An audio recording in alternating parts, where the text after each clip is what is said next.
A paz de Cristo a todos, bem-vindos a mais um vídeo. E no vídeo de hoje eu queria falar sobre uma questão que eu acho que muitas pessoas têm dúvida, de uma compreensão talvez um pouco superficial, que eu espero contribuir para edificar vocês, alimentar o espírito de vocês e fazerem vocês compreenderem esta palavra de Deus de hoje, que está em Mateus capítulo 16, versículo 18, que diz assim: E também eu te digo que tu és Pedro, e sobre esta pedra edificarei a minha igreja, e as portas do inferno não prevalecerão contra ela. Essa palavra aqui, ela é um versículo só, mas ela traz muito poder. Ela está dizendo muitas coisas aqui que eu queria apresentar para vocês esse evangelho, para que vocês se fortaleçam mais no caminho de Cristo. Primeiro, um falso entendimento que muitas pessoas que compreendem errado esta palavra é que achar que Jesus está falando quando que o inferno não vai prevalecer sobre as portas da igreja. Muitas pessoas acham que ele está falando das futuras igrejas, instituições que elas iriam ir se formando com o tempo e o inferno não iria prevalecer contra essas igrejas, instituições. A igreja que Cristo está falando aqui, a igreja são as pessoas. Quando uma pessoa acredita em Cristo de verdade, acredita que Cristo já a salvou na cruz, então essa pessoa ela recebe a salvação pela graça e ela em seguida ela é selada pelo Espírito Santo de Deus. E ao ser selada pelo Espírito Santo de Deus, ela se torna aí então a igreja de Cristo. E sobre esta igreja as trevas não vão prevalecer.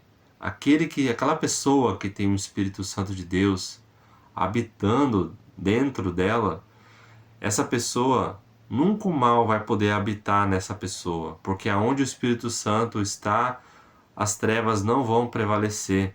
Essa é a igreja perfeita, a noiva é essa pessoa que tem o Espírito Santo de Deus. E agora, por que Cristo está falando isso para Pedro? Eu vou ler de novo aqui, para a gente entender bem certinho, né? E também eu te digo que tu és Pedro, e sob esta pedra edificarei a minha igreja. Aqui nessa parte, eu entendo que ele está falando assim que o apóstolo Pedro, ele seria a primeira pessoa a reunir a igreja, a verdadeira igreja, reunir as pessoas, assim estando em comunhão, vários cristãos uns com os outros. É isso que ele está falando. É disso que ele está falando. E a igreja de Cristo, ela tem que ter como base o próprio Cristo. O próprio Cristo é a base da igreja. As pessoas têm que estar lá entendendo e acreditando que Cristo é o nosso Salvador. Que Cristo é o que nos salvou, que nos perdoou, que nos redimiu e nos reconciliou com Deus, o nosso Pai que está no céu. Entendem isso? Então é disso que é disso que Jesus fala para Pedro, né? Então as pessoas quando pensam, podem muitas vezes pensar, eu já pensei assim, né? Tipo, mas lá na igreja a pessoa ela tá possuída por demônio lá e ela fica lá dentro da igreja e vão lá os obreiros, o pastor, expulsa o demônio da pessoa, depois no outro culto lá a pessoa tá lá com os demônios de novo lá.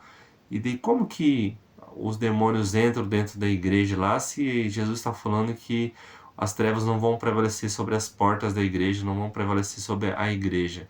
É por causa disso, que a igreja, a instituição, ela é cheia de defeitos, ela é algo assim da terra, sabe? Ela é algo desse mundo caído. Ela é algo assim que é para ser uma casa de oração, onde as pessoas vão para estarem em comunhão com outros cristãos.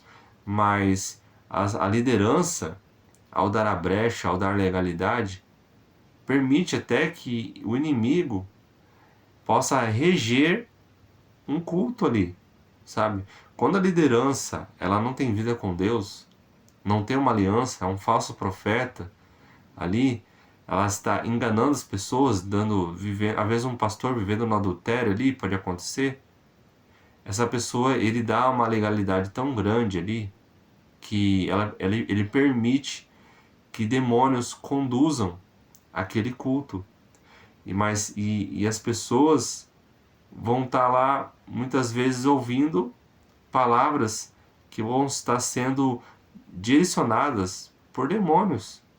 E só uma pessoa que tem o Espírito Santo de Deus vai poder discernir e repreender aquele mal ou sair daquele lugar ali. Porque a liderança, quando ela dá legalidade, é esse mal que ela traz para uma casa de oração. Literalmente, ela transformou aquilo ali que Jesus viu, né? Num covil de ladrões, num covil de bandidos ali, sabe? E daí, então, quando uma pessoa ela vai na igreja e ela fica possessa por demônios ali, não tem nada a ver com o que Jesus falou aqui, né? Que as trevas não prevalecem sobre a igreja, porque a igreja é o templo do Espírito Santo de Deus, que são as pessoas onde o próprio Deus habita dentro delas. O Espírito Santo, quando habita dentro de uma pessoa, aquela pessoa se torna a igreja de Cristo. Então, essa pessoa, ela se torna a noiva de Cristo. Entende? Essa igreja é perfeita. Essa igreja é perfeita. Não os seres humanos. Nós cometemos erros a todo momento, mas Cristo já nos perdoou mediante a fé nele. Quando uma pessoa ela comete um erro, ela se arrepende dos seus pecados, ela já foi perdoada 2000 anos atrás, lá na cruz. Então, a igreja perfeita é aquela pessoa que tem o Espírito Santo de Deus. Mas a própria pessoa mesmo ali, ela é de carne e osso ali, ela é uma pecadora. Somos falhos e pecadores. Somos salvos mediante a nossa fé, e não por mérito próprio. E não por muitas obras boas, e aí você é salvo. Não, é só...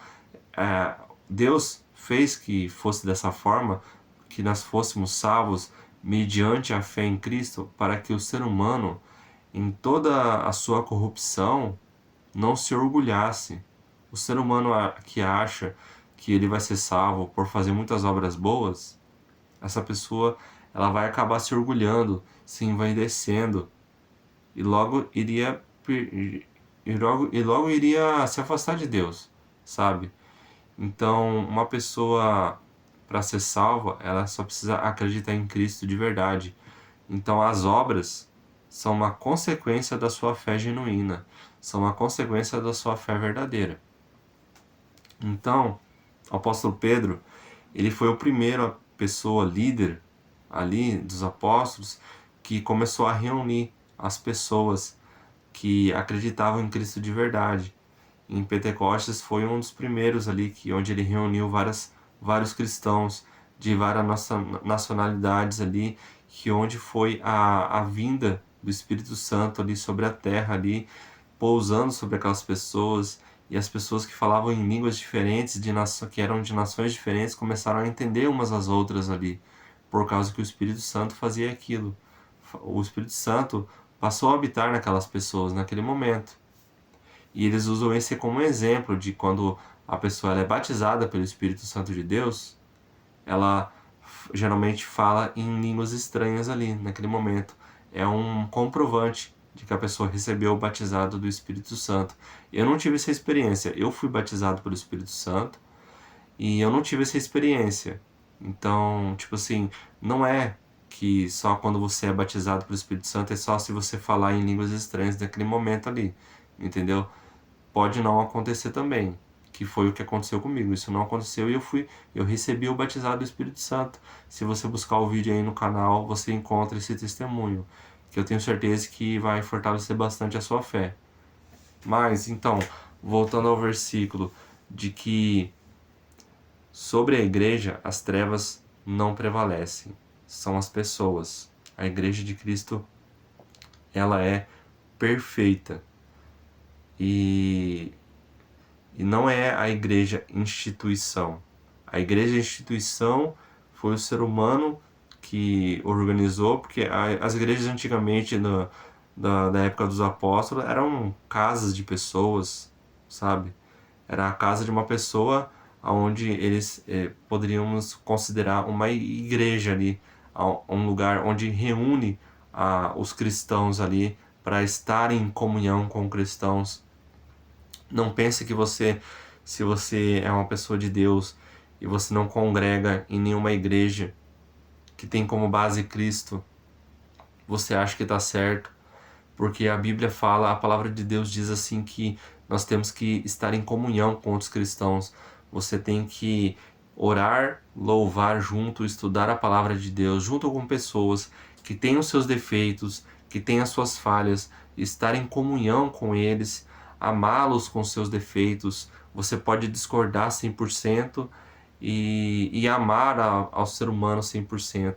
Não acho que viver isoladamente de tudo, de todas as pessoas, você vai estar obedecendo a palavra de Deus, porque para você obedecer a palavra de Deus em sua plenitude, você tem que estar em comunhão com outros cristãos. Você tem que tomar a Santa Ceia. Você tem que ler a Bíblia com outras pessoas, estudar junto, orar junto, louvar junto, sabe? Isso é o que a palavra de Deus diz e te orienta a fazer. Então, não estou dizendo assim, mas eu não posso ser salvo se eu não... Não, você pode ser salvo, sabe? Vivendo uma vida espiritual, uma aliança com Deus, sem estar indo na igreja. Mas eu estou dizendo assim, você se fortalece mais quando você vai na igreja e congrega com outras pessoas. Lembre que muitas pessoas assim não vão porque se sentem julgadas quando vão em algumas igrejas com uma doutrinas mais rígidas. Mas lembre que você não está lá para agradar um homem. Você não está lá preocupado com a opinião de um homem sobre você. Você não está preocupado com a opinião de pessoas sobre você. Você está preocupado com a opinião de Deus sobre você. Quando você congrega numa igreja, você está em comunhão, quando você está em comunhão com outros cristãos, aquilo ali é uma extensão do que já acontece no secreto. Se você acha que ser cristão é só na igreja, você não conhece a Deus, você nunca acreditou em Cristo ainda de verdade. Você vai na igreja e se reúne com outros cristãos lá, porque aquilo ali é uma extensão do que você vive no secreto. O que você faz no secreto, orar a Bíblia, ler a Bíblia, jejuar, você escuta um evangelho na internet ali, você escuta um testemunho, você assiste a um filme que é da palavra de Deus, então você vai na igreja, você lê a Bíblia, você ouve o louvor, você ora junto, você adora ao Senhor, aquilo ali é uma extensão do que já está acontecendo no secreto. Se não está acontecendo no secreto e só acontece na igreja, então você, na verdade, nunca conheceu a Cristo de verdade na sua vida. Tem muitas pessoas que acham que conhecem a Cristo, mas nunca conheceram. Se você teve na sua vida uma aliança com Deus, você ia na igreja, você orava, você estava lá, você participava, e agora você está afastado de Deus. Aconteceu alguma coisa na sua vida que você abriu mão da sua salvação. Você está longe de Deus há muito tempo. Você acha que conheceu a Cristo naquele momento quando você estava com Deus? Quando você entende que você tinha uma aliança com Deus, você acha que o conhecia de verdade? Mas na verdade eu te garanto que você nunca conheceu a Cristo de verdade. A pessoa que conhece a Cristo de verdade, ela jamais vai se desviar do caminho. Ela jamais vai se desviar dos caminhos do Senhor. Uma pessoa que conhece a Cristo de verdade, para isso não importa o que aconteça na vida dela, independente das circunstâncias que aconteça na vida dela, ela jamais vai se afastar dos caminhos do Senhor. Isso é impossível, eu garanto assim. Imagina as pessoas, os mártires de hoje em dia, tá morrendo um monte de cristão lá na Nigéria, lá, e é muita gente. Estão morrendo por causa que acreditam em Cristo. E você vê nos jornais grandes, ninguém tá falando nada. E daí, tipo assim, uma pessoa que tem um, um fundo político ali, uma pessoa que morre, uma pessoa famosa lá que morre, aí já aparece. Mas um monte de cristão lá sofrendo em países onde algumas religiões extremistas lá perseguem cristãos, não estão falando nada sobre isso, sabe? Ou quando aparece é uma coisa mínima. Então, tipo assim, esses mártires, eles, tipo assim, estão morrendo porque não negam a fé dele, entende? Porque eles conhecem a Cristo de verdade. E agora uma pessoa que ouve um evangelho genuíno que confronta o pecado, confronta a vivência dela no pecado, ela já quer se desviar do caminho. Essa pessoa, na verdade, nunca conheceu a Cristo de verdade. Se essa pessoa, ela podia até pregar a palavra num púlpito de igreja, que fosse um pastor lá de igreja ou um obreiro que for, se essa pessoa se afastou dos caminhos do Senhor, essa pessoa achava que conhecia a Deus, mas na verdade ela nunca conheceu na vida dela a Deus de verdade. Uma pessoa que conhece a Cristo de verdade, não importa as circunstâncias, essa pessoa nunca se afasta de Deus, em hipótese nenhuma, independente das circunstâncias. Você nunca, jamais iria abrir mão da sua salvação. É nisso que eu acredito. Se você está de pé, vigie para não cair. Se você tem uma aliança com Deus, se aprofunde nessa aliança com Deus. O inimigo está ao redor, buscando a quem tragar. E ele não está brincando em serviço. O inimigo não está brincando de acabar com a sua vida. Pare de brincar de ser cristão. Se você conhece a Cristo, se firme na palavra cada vez mais. E se se você está afastado de Deus, você nunca conheceu a Cristo de verdade. É essa a palavra de Deus hoje. A paz do Senhor a todos. Até a próxima.